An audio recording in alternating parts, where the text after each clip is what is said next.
नमस्कार everyone, my name is Abhishek caste and I am a chartered accountant by profession. इस video के अंदर हम क्या करने वाले हैं, क्लास 10th का जो सब्जेक्ट रहेगा अपना introduction to financial market management, इस सब्जेक्ट के कुछ आपको पूरा स्ट्रक्चर बताने वाला हूँ। इस चैप्टर का कैसे मार्क्स की डिस्ट्रीब्यूशन पैटर्न है वो डिस्कस करेंगे। हर एक चैप्टर को एक ब्रीफली देख लेंगे क्या क्या उसके अंदर हम पढ़ने वाले हैं करके, ठीक है ना। ये जो वीडियो रहेगा इसके अंदर ये बेसिक्स हम कवर करेंगे एंड जो डिटेल लेक्चर्स रहेंगे क्लास 10th के सब्जेक्ट के, वो मैंने ऑलरेडी डालना है इस यूट्यूब चैनल के ऊपर स्टार्ट कर दिया है।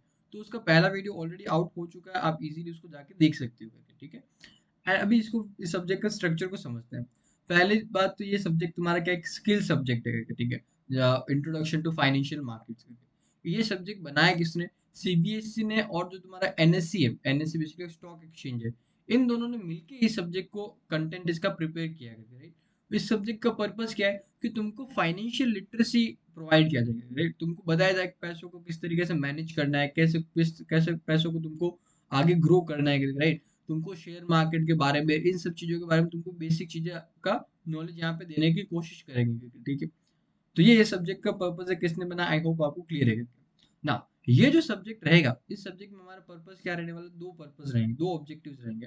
पहला ऑब्जेक्टिव तो क्या है, इस सब्जेक्ट के अंदर तुमको इन्वेस्टिंग एक्चुअल में करते कैसे है वो तुमको सीखना रहेगा, जो कि मैं तुमको सिखाऊंगा प्रैक्टिकल तरीके से, बिल्कुल। दूसरा अपना ऑब्जेक्टिव क्या रहेगा, इस सब्जेक्ट में अपने को 100 में से 100 मार्क्स स्कोर करने हैं।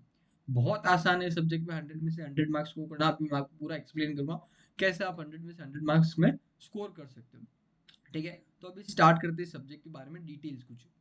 पहली बात तो 100 मार्क्स का पेपर रहेगा। दूसरा तुम्हारा 2 आवर्स का तुमको बोर्ड के अंदर टाइम मिलता है इस पेपर को कंप्लीट करने के अंदर, ठीक है ना। अभी 100 मार्क्स का डिस्ट्रीब्यूशन कैसे है वो समझते हैं। तो 100 में से जो 50 मार्क्स है वो होता है तुमको प्रैक्टिकल्स के मार्क्स होते हैं। प्रैक्टिकल्स के अंदर बेसिकली क्या होता है, एक तो तुमको एक एनएससी का सॉफ्टवेयर होता है, ठीक है, उसके अंदर तुमको शेयर्स का बाइंग एंड सेलिंग वो सब करना होता है। यहाँ पे जो ट्रेनिंग रहता है, according to me it's optional training, school to school ये डिपेंड करता है। वो कराना चाहे तो इसको करा सकते हैं, ठीक है। तो एक तो ट्रेनिंग रहेगा। दूसरा तुमको क्या रहता है इसके अंदर, एक प्रोजेक्ट फाइल बनाना होता है करके, छोटा सा फाइल जो स्कूल वाले तुमको एक्सप्लेन कर देते हैं, एंड उसके बेस में वाइवा होता है। वाइवा तुमको क्वेश्चंस वगैरह पूछे जाएंगे करके। तो ये तुमको यहाँ पे क्या 50 मार्क्स सिक्योर हो जाएगा जनरली। ये 50 मार्क्स तो आप तो इजीली आ गए। तो 50% तो काम अपना ऐसे ही हो जाएगा। रेस्ट 50% के लिए तुमको क्या करना, थोड़ा मेहनत करना पड़ेगा। तो बाकी जो बचे 50 मार्क्स है, उसमें से भी 10 मार्क्स का तुम्हारा क्या रहेगा, एम्प्लॉयबिलिटी स्किल का एक छोटा सा सब्जेक्ट रहेगा, जो कि अपना IFM, AI, marketing and sales, food production, इन सब के अंदर ये कॉमन रहता है कि ये सब्जेक्ट एम्प्लॉयबिलिटी वाला। इसके अंदर तुमको क्या 10 मार्क्स का कवरेज रहेगा। इस सब्जेक्ट को तुम as a communication skill subject समझो। बहुत ही बेसिक सब्जेक्ट है करके, बस उसको रीड करके जाओ तो भी तुमको आसानी से मार्क्स आ जाएंगे करके, ठीक है ना। इसके अंदर कैसा रहेगा, टोटल तुमको 10 मार्क्स रहेगा, जिसमें सिर्फ 4 नंबर का तो क्या आएंगे, एमसीक्यूज आएंगे। टोटल 6 एमसीक्यूज पूछे रहेंगे तुमको, उसमें से कोई भी 4 एमसीक्यू तुमको अटेंड करने रहेंगे, तो 4 मार्क्स ही हो गए। फिर तुमको डिस्क्रिप्टिव क्वेश्चन भी रहेंगे, इसको हम एसक्यू मान लेगा, सब्जेक्टिव क्वेश्चन बेसिकली। तो तुमको टोटल 5 डिस्क्रिप्टिव क्वेश्चन तुमको अवेलेबल रहेंगे। कितने के, 2 मार्क्स ईच के। उनमें से 5 में से कोई भी 3 तुमको डिस्क्रिप्टिव क्वेश्चन करने रहेंगे। 5 में से कोई भी 3 क्वेश्चन करने रहेंगे। हर एक क्वेश्चन कितना रहेगा, 2 मार्क्स का रहता है। तो तुमको यहाँ पे 6 मार्क्स यहाँ मिलेंगे, और ये तुम्हारा टोटल कितना हो गया, 10 मार्क्स यहाँ पे कवर हो गया। डन, ये तुमको क्लियर है करके। यहाँ पे एक और चीज, यहाँ पे कोई भी नेगेटिव मार्किंग होती है क्या, नहीं। नो नेगेटिव मार्किंग एमसीक्यू के अंदर, यहाँ पे क्या रहेगा, नो नेगेटिव मार्किंग। कोई भी टाइप का तुम्हारा नेगेटिव मार्किंग नहीं रहेगा, ठीक है। इसके अंदर भी नहीं रहेगा, अभी जो नेक्स्ट सेक्शन में बता रहा हूँ उसके अंदर। फिर जो बाकी 40 मार्क्स है, वो जो तुम्हारा है सब्जेक्ट IFM, जो मेन उसका बुक है करके, जो हम रीड करने वाले हैं, उसके अंदर से तुम्हारा 40 मार्क्स के क्वेश्चन आते हैं, ठीक है। इसमें से भी देखो एमसीक्यूज जो रहेंगे, टोटल 4 सेगमेंट रहेंगे एमसीक्यूज के। चारों सेगमेंट में तुम्हारे क्या टोटल 6 एमसीक्यू पूछे जाएंगे। उसमें से कोई भी 5 एमसीक्यू तुमको करने रहेंगे। अगेन सेम, एक एमसीक्यू 1 नंबर का रहेगा, कोई भी नेगेटिव मार्किंग यहाँ पे भी नहीं रहती है, ठीक है। तो तुम्हारे यहाँ पे एमसीक्यू कितने आ जाएंगे, टोटल 20 मार्क्स के तुम्हारे एमसीक्यू आ जाएंगे। ये यहाँ पे क्या मैंने मार्क्स लिखा करके, तो एमसीक्यू कितने आ जाएंगे, 20 मार्क्स के एमसीक्यू आ जाएंगे। फिर आते हैं तुम्हारे सब्जेक्टिव क्वेश्चन की बात। टोटल तुमको 6 क्वेश्चन पूछे जाएंगे सब्जेक्टिव यहाँ पे, जो कि रहेंगे तुम्हारे 2 मार्क्स ईच का। जिनमें से 6 में से कोई भी 4 क्वेश्चन तुमको अटेंड करने, आउट ऑफ 6 कोई भी 4 क्वेश्चन अटेंड करने रहेंगे। हर एक क्वेश्चन का कितना मार्क्स रहेगा, 2 नंबर रहेगा, तो यहाँ पे तुमको 8 नंबर मिल जाएगा। फिर लास्ट में तुम्हारा क्या रहेगा, थोड़े बड़े वाले सब्जेक्टिव क्वेश्चन, जिसके अंदर तुमको टोटल 5 सब्जेक्टिव क्वेश्चंस पूछेंगे, उनमें से कोई भी 3 सब्जेक्टिव क्वेश्चंस तुमको करने रहेंगे। हर एक क्वेश्चन का कितना वेटेज रहेगा, 4 मार्क्स ईच उसका वेटेज रहने वाला है। तो टोटल कितना 12 मार्क्स तुमको यहाँ पे सिक्योर हो जाएगा। तो टोटल ये कितना हो गया तुम्हारा 40 मार्क्स, और यहाँ पे कितना हो गया 10 मार्क्स। तो ये 50 मार्क्स तुम्हारा ऐसे कवर होते हैं, और 50 मार्क्स का तुमको प्रैक्टिकल का ये मार्क्स मिल जाता है करके। तो ऐसा तुम देखोगे कितना सारा, एक तो ये सब्जेक्ट तुम्हारा इजी है, छोटा सब्जेक्ट है, फिर यहाँ पे तुमको प्रैक्टिकल और ये एम्प्लॉयबिलिटी स्किल का 60 मार्क्स तो ऐसे ही मिल जाता है। फिर तुम्हारा जो आईएफएम का जो मेन बुक है करके, राइट, उसके अंदर भी तुम देखोगे तो कितने सारे ऑप्शंस मिलते हैं तुमको, 6 में से 5 करो, या फिर तुम्हारा 6 में से 4 करो, 5 में से 3 करो, कितनी सारी चॉइसेस मिलता है। किसी क्वेश्चन में तुमको प्रॉब्लम आता भी है तो उसको छोड़ के तुम दूसरा क्वेश्चन भी कर सकते हो। एमसीक्यू के अंदर कोई नेगेटिव मार्किंग नहीं है, राइट, तो तुमको एमसीक्यू आता भी नहीं है तो भी तुक्का मार के भी तुम हो सकता है तुम्हारे नंबर आ जाएगा। इतना आसान है करके इस सब्जेक्ट को अंदर स्कोर करना, राइट। बट मेन पर्पस यहाँ पे यार स्कोर करना मेन पर्पस नहीं है। मेन पर्पस इस सब्जेक्ट को सीखना। ये तुमको जो इन्वेस्टिंग स्किल्स जो सिखाएगा तुम्हारे लाइफ टाइम के अंदर काम आएगा। चाहे तुम आगे चल के फाइनेंस के अंदर रोल करो नहीं करो, फाइनेंस के अंदर जॉब करो नहीं करो, कुछ फर्क नहीं पड़ता। तुम सपोज इंजीनियर बनते हो या फिर डॉक्टर बनते हो, तो भी तुमको क्या होगा, इस सब्जेक्ट का नॉलेज काम आएगा। क्यों काम आएगा? बिकॉज तुम डॉक्टर बनोगे फिर इंजीनियर बनोगे, तुमको सैलरी होगा, इनकम बहुत सारा होगा। उस इनकम का करना क्या रहेगा, उस पैसों को कैसे तुमको सेव करना है, कैसे इन्वेस्ट करना है, कैसे फाइनेंशियल प्लानिंग करना, ये सारी चीजें हम यहाँ पे सीखते हैं, राइट।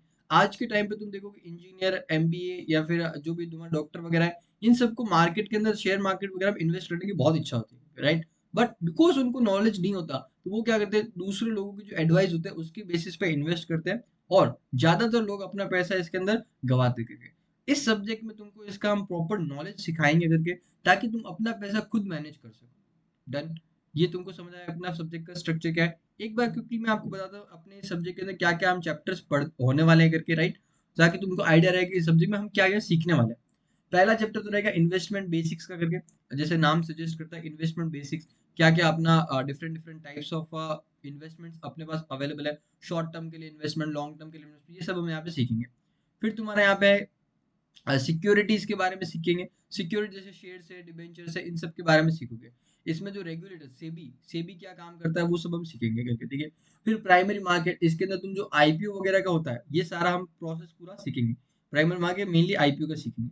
सेकेंडरी मार्केट में तुम क्या, जो स्टॉक एक्सचेंज तुम्हारे एनएससी, बीएससी, उनका कैसे बाइंग एंड सेलिंग होता है, फिर और भी सारे इक्विटी डेट इंस्ट्रूमेंट्स, इन सबको हम सीखेंगे, ठीक है।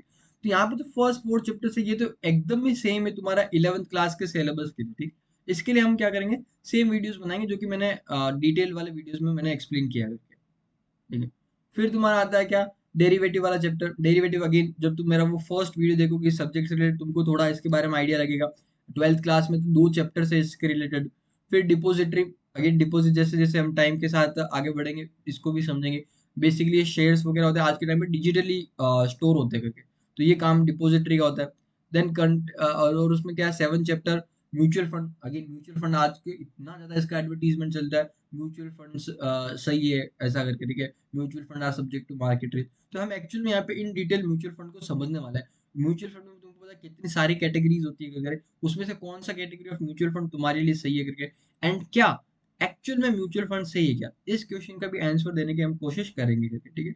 फिर देखो यहाँ पे कुछ मिशन में छोटे मोटे टॉपिक डाल दिए करके। इंडेक्स क्या होता है, निफ्टी 50, सेंसेक्स क्या, इसको इंडेक्स बोलते हैं। कॉर्पोरेट एक्शन, तुमको जो बोनस शेयर्स मिलता है या फिर शेयर्स को स्प्लिट करना, ये सब आगे चल के सीखेंगे करके, ठीक है इसमें।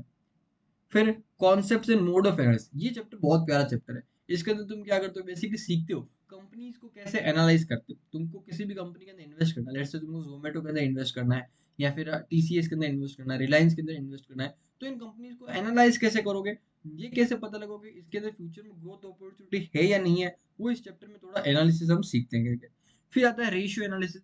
एनालिसिस का एक टेक्निक होता है रेशियो एनालिसिस, उसको हम इन डिटेल यहाँ पे सीखते हैं। कंपनी अपना प्रॉफिट कैसे निकालती है, प्रॉफिट का एनालिसिस कैसे करते हैं, तुम्हारा रेवेन्यू सेल्स इसका एनालिसिस कैसे करते हैं, ये सारा चीजें को हम क्या करेंगे इसमें सीखने की कोशिश करेंगे, ठीक है। तो बस यही इसके अंदर 10 चैप्टर्स रहेंगे। बहुत छोटा सा बुक है करके, बहुत इजी है, आसानी से तुम इसके अंदर क्या कर सकते हो, इन्वेस्टिंग सीख सकते हो, 100 में से 100 मार्क्स स्कोर कर सकते हो। अभी आप लोग वो डिटेल लेक्चर्स आराम से देखो, आपको ये जो बेसिक्स पता होना चाहिए वो मैंने एक्सप्लेन कर दिया, ठीक है। See you in the next video.